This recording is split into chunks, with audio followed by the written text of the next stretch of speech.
Go see your mother. You were only given one. Go see your mother. And you know that you will never have another. Go see your mother. Go see your mom. Welcome to Jewish Boy Calls His Mother. I'm your host, Sadia, and this is my young mother, Ima. Hey, Ima. I decided I wanted to get fixed up since now this is a visual video. Yeah, the videos are doing fantastic. Now, we were originally talking about politics in Panama offline, but I wanted to get onto the main subject that we were discussing, which was the Jewish schooling system, the frustration with being accommodating to different types of kids. Now, I spoke with my sister who wants to talk with us. It's fine. She wanted to bring it up. And I spoke to a few other people as well. And one of the pieces that we kind of concluded, which is a little out of the box thought process, is in general, kids from divorced homes get the brunt end of the stick. Because what happens is that you have these students who are a little rowdy, a little rambunctious, trying to get through their day, and they need some extra TLC, and their teacher doesn't have enough time for them. And normally what they do is they would go home and one parent or the other would have time to sit with them and take care of whatever schooling they need while the other does the various tasks at hand to take care of, the house or other people. But in a divorced home, you don't have that option. And a lot of kids from divorced homes usually fall on the wayside because of that. And that's what we were talking about. Because, yes, she felt that her son got a shadow because he, ran away from school at that one time because he was trying to calm himself down. And he was told to move himself away from the situation, but he misunderstood. Or, later on when he got upset and he broke a pencil and ripped a piece of paper, his teacher felt uncomfortable with him. So that was an issue. But then again, the kid was at the time in first grade and then in like third grade, I want to say. So it just seems kind of frustrating and almost dramatic to take it to such levels. But because they couldn't afford a shadow and because they couldn't afford this extracurricular help, he fell on the wayside and now is in public school. And then what's kind of frustrating is that now there's all these programs of like, we have to help these kids that are in public school, but you should have helped them when they were in elementary school in these Jewish day schools. Like, where were you then? Well, I don't know what kind of programs do they have now that are available that they didn't have before. They have after-school programs. They actually have fundraisers to help parents with their kids in high school that are going to public schools. When it comes to teenagers, they really try very hard in different locations to help prevent kids from being in public schools that have been in public schools due to the system. But that's where the frustration begins, where it's like, well, where were you when he was in elementary school? And you said, if he doesn't take Adderall, he's no longer allowed in the school.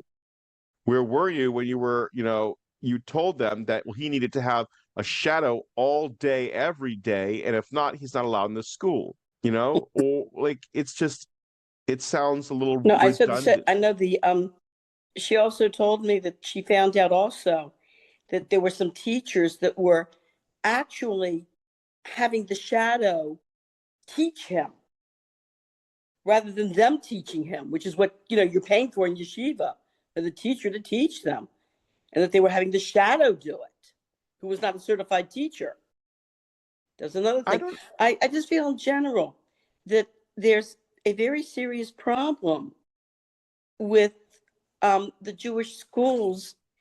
And what's so sad, I have met so many parents that want to send their kids to yeshiva or that want to send their kids to the Jewish schools and either don't have the money, or even if they do have the money, can't send them because maybe the kid, like you said, has some sort of behavioral issue. And also the yeshivas themselves, I find, I don't know if it's their own egos or something, or what's, I hate to say it, but I think you have a lot of yeshivas that want to pride themselves in being like high level for great learners or for advanced students, and having high standards. And what about the kids who aren't cookie cutter, whatever, from real from homes, or that are, docile, or that can meet those high standards? You're telling me they don't deserve a Torah education too? There's got to, I've met so many parents like this. This one parent I met here, around my neighborhood. They have a child who's, she's special needs, but she's not severe special needs. I mean, she's 13 years old, and they have her in a special program in the public school, that has, basically, she's functioning on, you might say, a fourth or fifth grade level. They had to take. I've seen this before with Orthodox Jewish kids from homes that, because of special needs or because of different reasons, have to be sent to the public school. And the sad thing is, first of all, there was Halloween this week. They had to take her out for the entire day, because the entire day was this big Halloween pageant. And they had to explain to her, we don't believe in Halloween. And then another friend of mine, whose son was in the public school to get his special services, for 2 weeks at the end of December, had to take him out because they were practicing for the Xmas pageant and doing all these, Christmas songs and winter songs, and, so she had to take him out for a couple of weeks while they were doing this. I remember when I was in public school, I wasn't religious, of course, but I felt very sorry for the one or two, from kids we had in our class who could not come to the Friday night dances or the Friday night sporting events, could not participate in any of the Saturday, social functions that were going on. In other words, they couldn't really fully participate in the entire social school experience. They had to stand back and, like I said, not fully participate in it. And I felt very sorry for them, that it's like that they were kind of like on the sidelines. And I find the yeshivas not addressing this. And this woman whose child is, in the public school, who's, needed like extra help, obviously, to keep her on like a fourth, fifth grade level and to help her progress. She did find a Jewish school that was willing to give her the services she needed for $36,000. Who's got that money? Maybe Donald Trump. Well, again, that's where scholarships kick in. That's where there's a lot of push in the from neighborhoods where everyone's paying taxes and nobody utilizes the public school, and then they want vouchers for charter schools / private schools, and that's why there's a lot of push for that.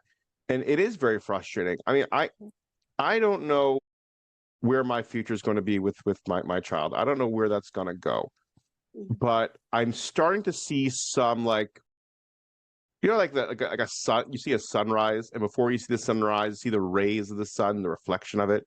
Yeah. I'm starting to see that a little bit now, where, I'm seeing the price tag. I'm seeing how much it's going to cost for private school. And then I'm seeing how I'm going to have to handle dealing with the administration. And I'm getting flashbacks of when I was a kid dealing with the administration, and you and Tati dealing with the administration. And I thought I was done with that. And now I'm going to have to reevaluate. And I'm basically realizing that I have to be on my best behavior, not just for me, but for my kid, where I need him to act accordingly. So I need to act accordingly. I don't want him to go to school and start like cursing up a storm or getting into fights or just being a problem. Because, when I was a kid growing up, there was only like two options, and really there was only one. And everyone in Baltimore understood that. So they kind of cut the slack of like, okay, I get it. Let's kind of help everybody, stay in the school. But now there's more options. Everyone's like, go somewhere else. I don't care.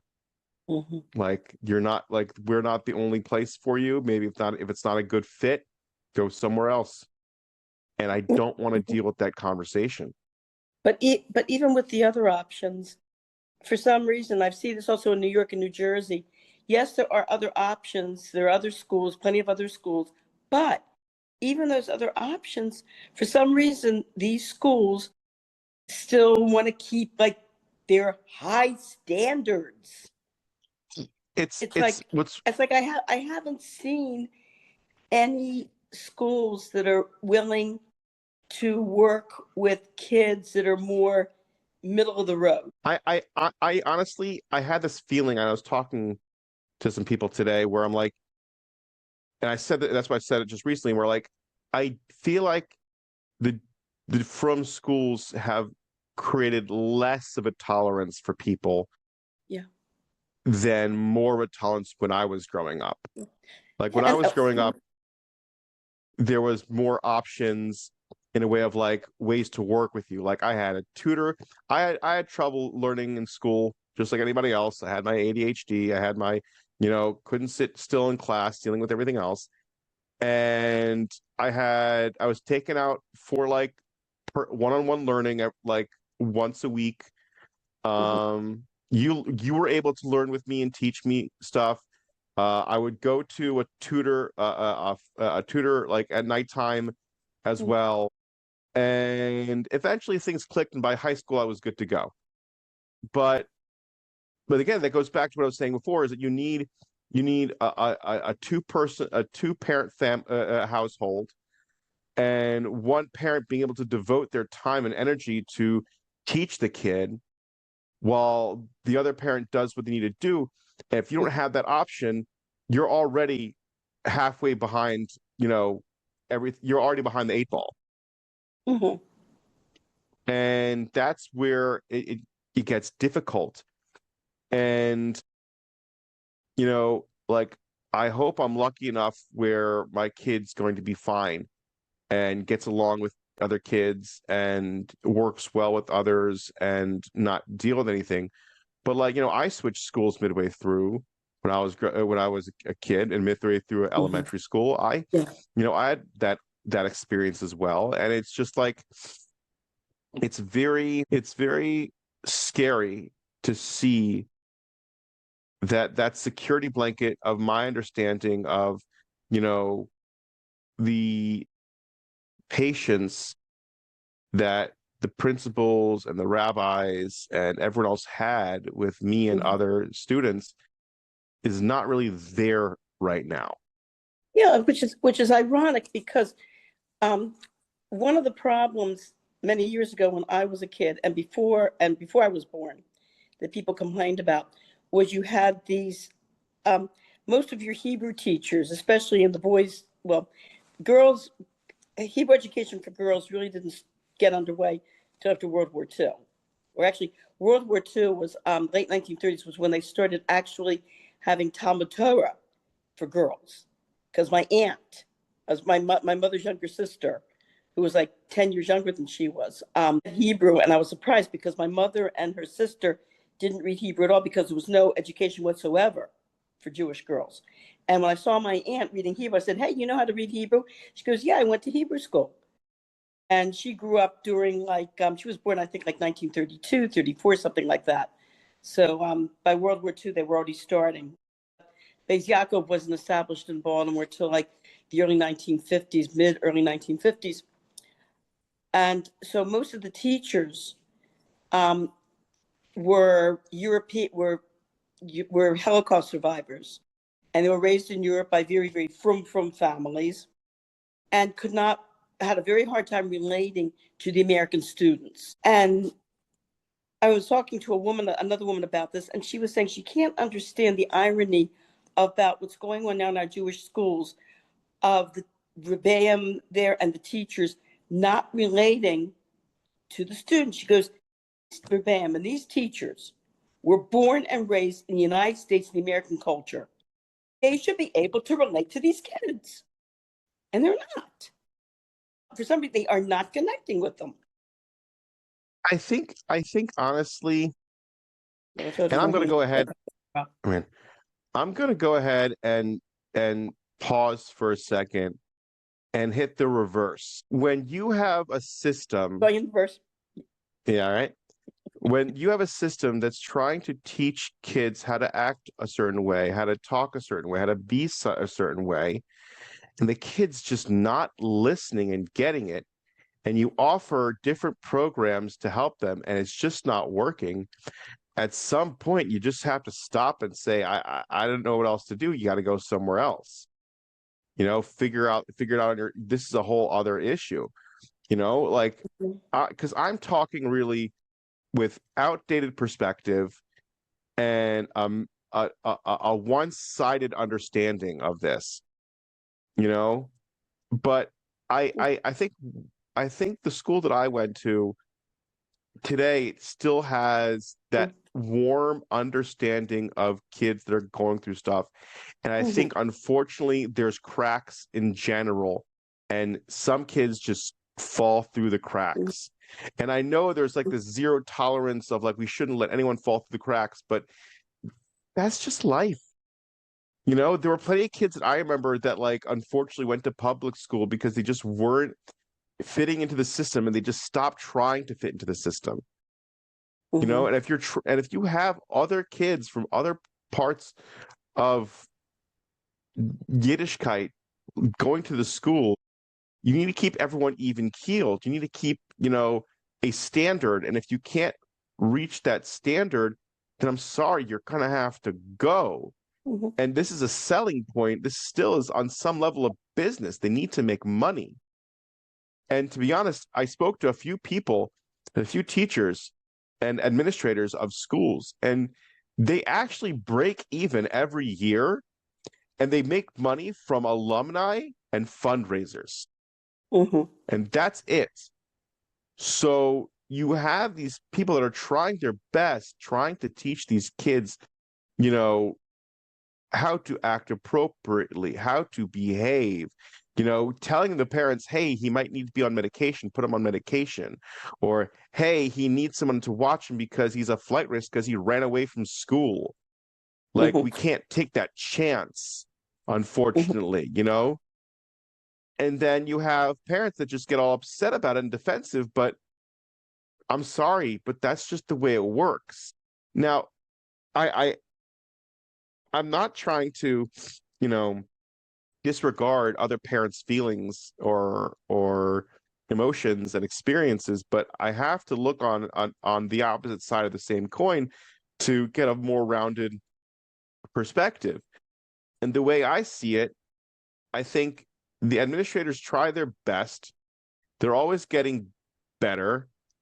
And I think there's going to be, you know, more talk about kids in public school, and they're going to try to do what they can to bring them in. But, you know, if the kid's not keeping up with the standards, what can they do after they've already tried everything else? You know, like, what would you suggest as a, because you have experience in schools and you were a teacher for all these years. They got a shadow. It didn't work out. It required more things. They're worried about other, you know, issues. Like, what would you suggest? Just to put it up with it and deal with it while he's distracting other kids and causing other kids to be in the same situation, or they make them uncomfortable because of the way they're acting, because their behavior is inappropriate or too aggressive? Like, what's the answer? I wish I knew. We're talking about it. Yeah, but the thing is this, that in general, I just see in general that, you know, our Jewish schools need to make an effort to try to keep Jewish kids in Jewish schools and in a Jewish environment. the answer might be to have to, I guess, I'm trying to think, like you said, a kid who runs out of the room and stuff like that, and needs a shadow. Maybe someone could contribute money to help pay for a shadow for these Okay, so they have a kids. shadow Yeah, it's scholarship. Great. possible. Yeah, But you got maybe to the shadows. find that person. You got to find that It's person. You got to convince them. expensive. It's expensive It's to pay for a it's shadow every day. But I was thinking about these people I know years ago who um, the these it was an Orthodox Jewish couple who the husband was he was in the military. He was a doctor in the military.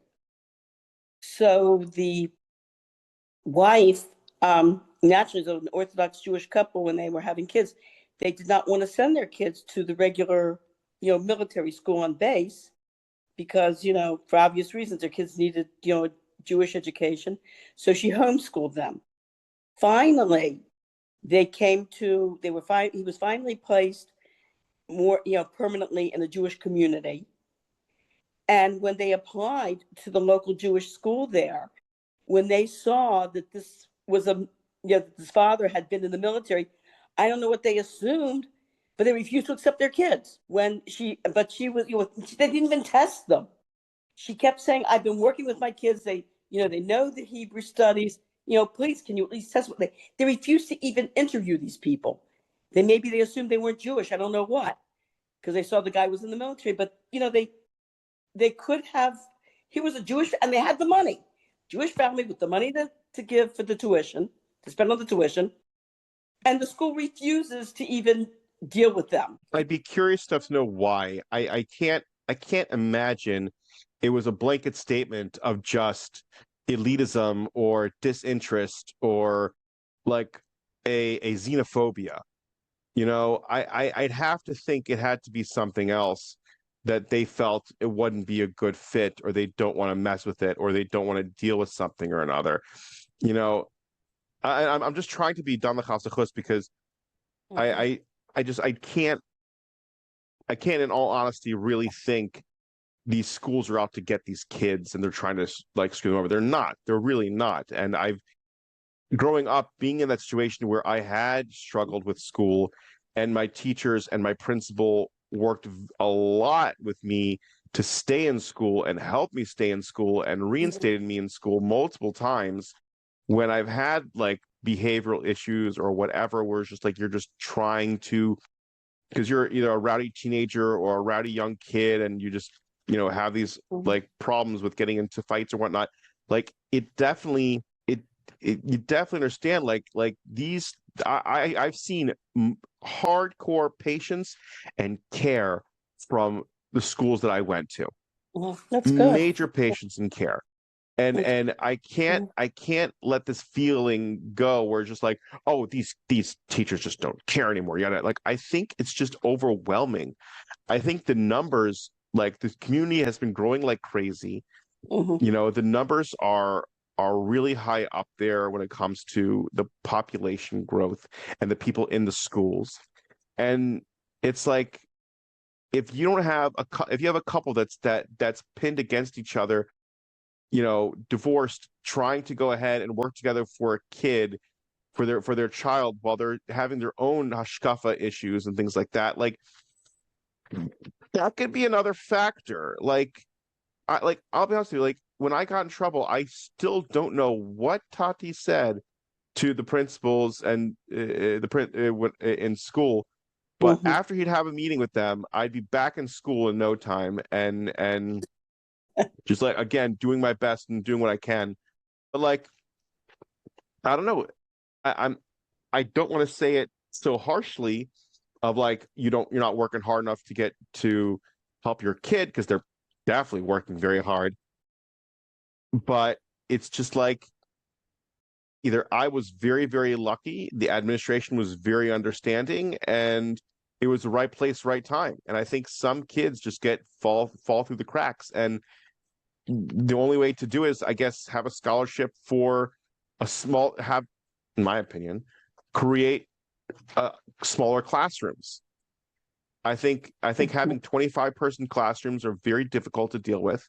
I Mhm. think there needs to be another another part of school where it's just like all the kids with ADHD have 10-person classrooms max with 2 teachers, but that costs money. That costs money and time. So they need to go ahead and get scholarships because, like I said before, most Jewish schools, as far as I know, break even and they only get their money from alumni and scholarships. I mean, Yeah. scholarship from fundraisers. So, but then again, here's the other thing: there is other schools for kids with ADHD and learning, not disabilities, but learning disadvantages. And unfortunately, for some odd reason, for some people, it didn't work out for them. So, you kind of have to say if it's pardon the expression, but if wherever you go, everyone's an asshole, maybe stop and look at yourself. So, like, I'm not trying to bash anyone or anything, but I'm like, yeah, if you seem to somehow always have a problem with every administration, every problem with every school, that you send your kids to, like, maybe it's not the administration. But that's whatever. That's everyone has their own journey and everyone has their own, thing. And I'm just trying to look at it from another perspective because it's just like I want to take a different route and maybe not just go with like the simple route. But that's just a I'll thought. tell you the truth, I don't know the answer. I wish I did.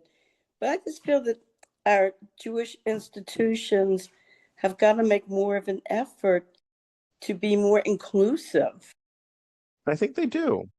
I think they make an effort. I think it just takes time. I think everyone is aware of this and it just takes time. Like you teach in a school, right? I'm not Not actually, anymore. I'm working more in a daycare situation. So, but you Right. hear other teachers. I play with 18-month to 2-year-olds. Very cute. Yes, and I But change diapers. I go boo boo boo. I work so hard for my BA degree so I can go boochie boochie boochie boochie boo. I was literally about to tell you, like, and I was literally about to tell you, like, oh, you got your bachelor's degree in musical theory, and here you are. But but it's just like looking at schools and hearing teachers and principals talk about this. Have you heard anything from their perspective in regards to what they're trying to do to help a lot of these kids with, learning disadvantages?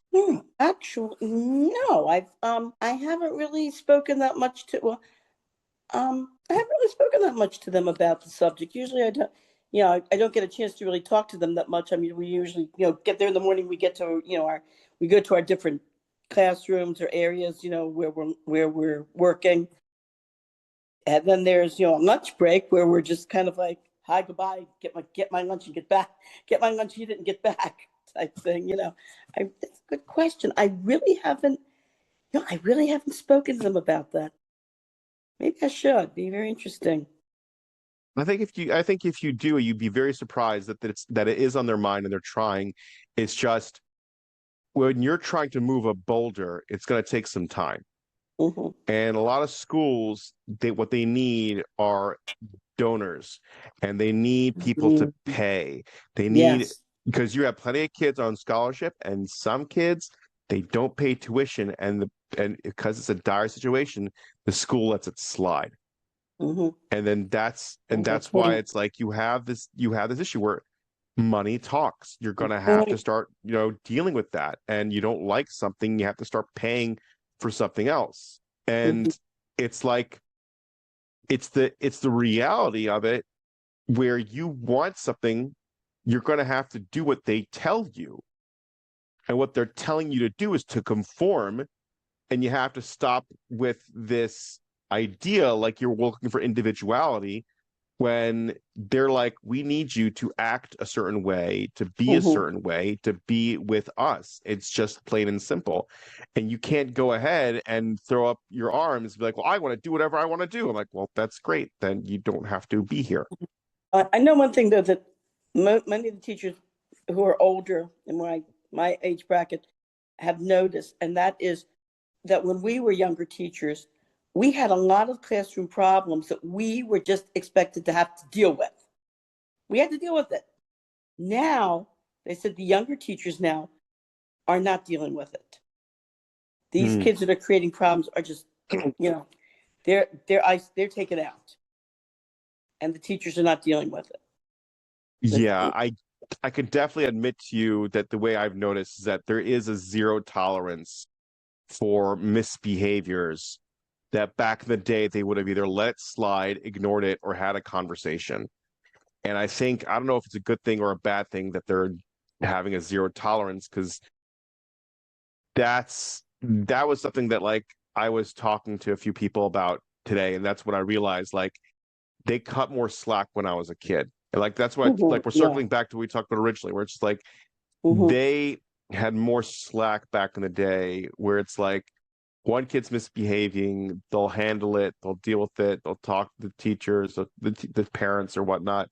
And nowadays they just cut them out like a cancer. Like you're not dealing with this, you're out, done, bye.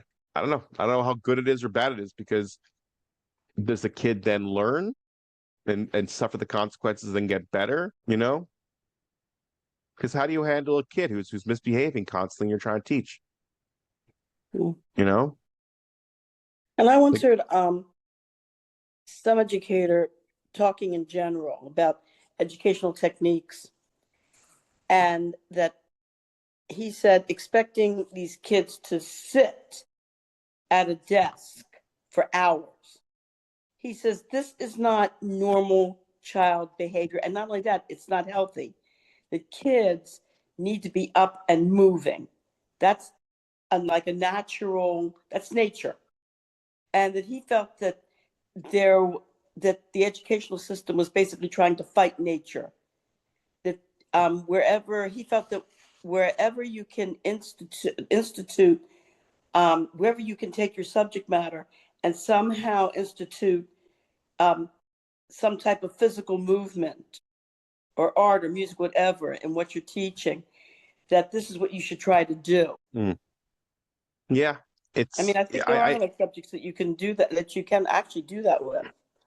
Well, that's why there's a lot of homeschooling programs that definitely use that theory of keeping kids active, being more involved with physical activity when it comes to education, and that the educational system now of sit down, shut up, take a pill, and get back to me in 8 hours is they're I think people are fighting it, and I think there is going to be a slow but effective change, and that's where I'm talking to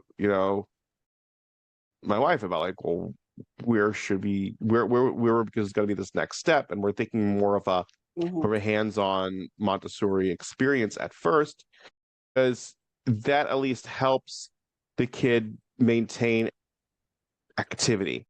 With my ADHD and my wife's ADHD, it's, I don't know if two negatives equal a positive or whatnot, but like let's set this kid up for success and not failure, and maybe put him in a situation that people like he can adapt to better than just sitting in a situation where it's like, okay, now don't move, here's some legalized meth, and let me just teach you for 4 hours, take an hour break and another 4 hours.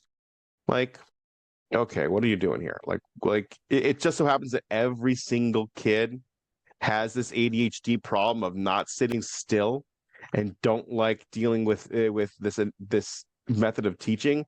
It just so happens that like everyone and their mother has this problem. Like, maybe stop and realize that what you're doing is wrong in the first place. But I don't know, whatever.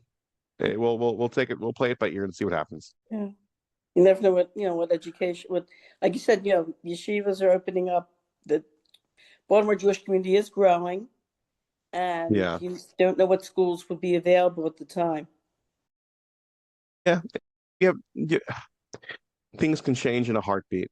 Like, I'm just using this as a platform and a subject to talk about to fill in an episode of our podcast. But push come to shove, I don't care. Whatever happens, happens. Just we'll play it by ear. Honestly, whatever.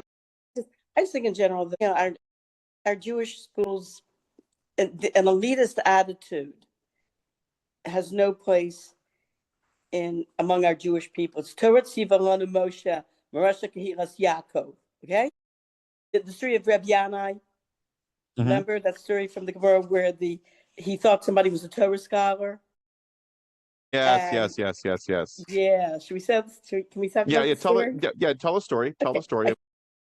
He thought somebody was a Torah scholar, and he had the guy come into his house, and he thought he was going to have a nice Torah discussion, and he gave the guy, a home meal, and then he said to the guy, let's discuss Gemara, and the guy says, I don't learn Gemara. He says, let's talk Chumash. I don't learn Chumash. He says, I'm an ignoramus. I don't even know Aleph Beis. So Reb Yanai, when he had him, bench Birkas Hamazon, the guy couldn't bench Birkas Hamazon because he didn't know the brachas or anything. So Reb Yanai said to him in Hebrew, he said the words to him that a dog ate at Reb Yanai's table. And the guy, that he understood, and he yelled at Reb Yanai, you stole my inheritance, you stole my inheritance. He goes, what do you mean I stole your inheritance? And he said he knew one thing he knew from the Torah was Torah Tziva Lanu Moshe Morasha Kehilas Yaakov. He says, people like you didn't go out of your way to teach me Torah, to teach me this was my inheritance. And you elitists basically were just happy, in your own shell and not coming out and helping people like me. And I think that says it all. But I honestly, I don't think that's true right now. I really don't think administrations are really out to get these kids. But what I do think are two things. I think one, because there's more options, there's less of a need or a care to make sure a kid stays in the system, because you kind of assume someone else will take care of them, which is neglect, but it's a very unintentional neglect. Two, it's this idea that we need to constantly obsessively medicate our kids and force them to be in a very cold environment when it comes to learning. And that's just a general educational system issue that is for public schools and private schools. Yeah. That's a major problem. So I think those two things need to be addressed, but everything else I think is just heresy. And it's just, a negative connotation because you had a bad experience, because sometimes things just happen, people fall through the cracks. That's just really, I honestly, I know people would be upset with me with saying that, but I think it's just, you fall through the cracks because that's just how the systems work, because unfortunately there are cracks in the system. It's not perfect. There's right now too many options, and the educational system needs to be readjusted completely in all aspects. It's not adapting to, allowing kids with ADHD to really thrive, plain and simple. When I think about like ADHD, I mean, like you said, it's like, how many? If everyone has. I mean, everyone's got, come on now, if you have so many kids with quote unquote ADHD, like, come on, something's going on here. Are we expecting our kids to sit and be zombies? Like I said, maybe our standards, maybe we're expecting too much of our children. We're expecting them to sit there like zombies for hours. Yeah, let them be a kid. Who cares? That's another episode of Jewish Boy Calls His Mother. Thanks for listening to us kvetch, reminisce, and of course, get a little motherly advice along the way. If you enjoyed this episode, don't forget to subscribe, leave a review, and share with your favorite Jewish mother or anyone who needs a little guilt in their life. Got a story, question, or just want to say hi? Send us a message. I'd love to hear from you. Until next time, call your mother. She worries.